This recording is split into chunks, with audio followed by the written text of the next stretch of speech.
Trevor, the traction engine, enjoyed living in the vicarage orchard.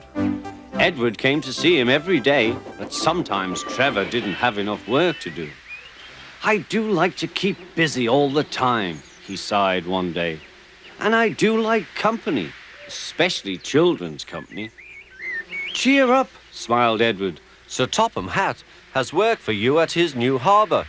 I'm to take you to meet Thomas today." "Ah!"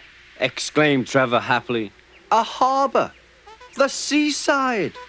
Children! That will be lovely!"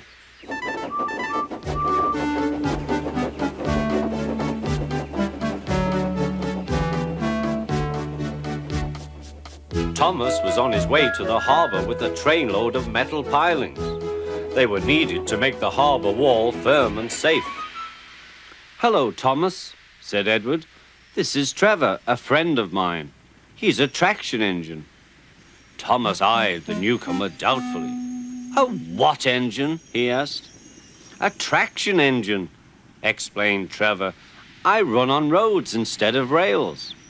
Can you take me to the harbour, please? Sir Topham Hatt has a job for me." "Yes, of course," replied Thomas, but he was still puzzled. Workmen coupled Trevor's car to Thomas's train, and soon they were ready to start their journey.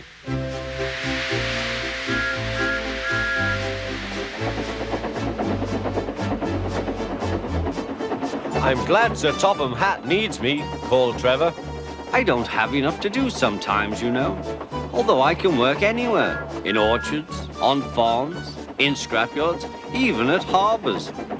"But you don't run on rails," puffed Thomas. "I'm a traction engine. I don't need rails to be useful," replied Trevor. "You wait and see." When they reached the harbour, they found everything in confusion. Cars had been derailed, blocking the line, and stone slabs lay everywhere.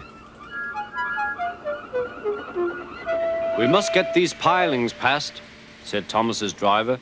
"They are essential. Trevor, we need you to drag them round this mess." "Just the sort of job I like," replied Trevor. "Now you'll see, Thomas. I'll soon show you what traction engines can do." Trevor was as good as his word. He dragged the pilings clear with chains and towed them into position. "Who needs rails?" he muttered cheerfully to himself.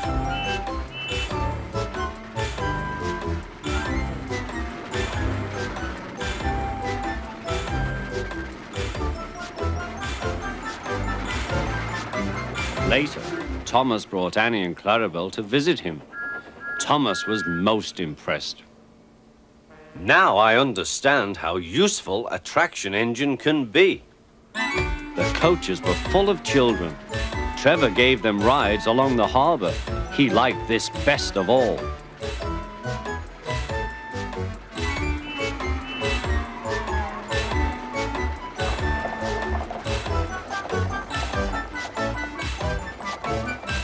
"He's very kind," said Annie.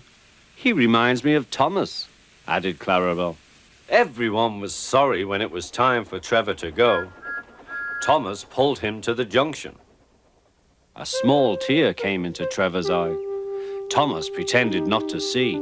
He whistled gaily to make Trevor happy. "I'll come and see you if I can," he promised.